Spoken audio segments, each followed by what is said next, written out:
If humans aren't needed for work, what happens to the economy? Because right now everything depends on labor.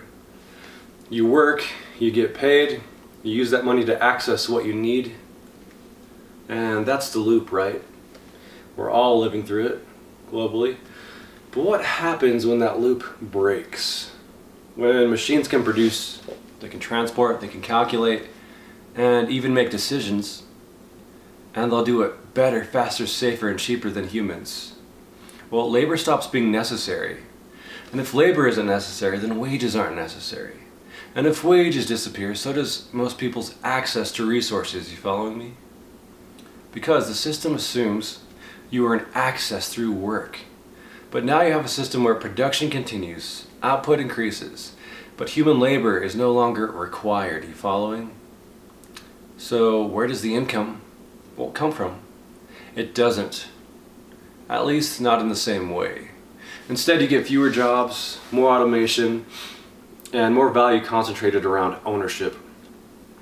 Because if machines do the work, whoever owns the machines controls the output. So the system shifts from labor-based access to ownership-based access. And most people don't own production systems. So now you have a growing gap between what the system can produce and who actually accesses it. And this isn't just temporary. Automation doesn't reverse, it accelerates things, right?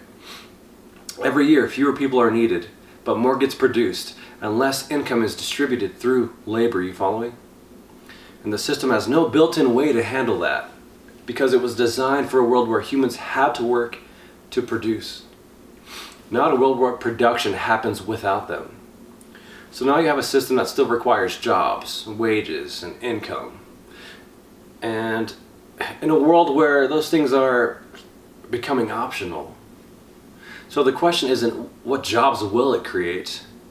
The question is what happens when jobs aren't needed at all? You tell me. Define the mechanism.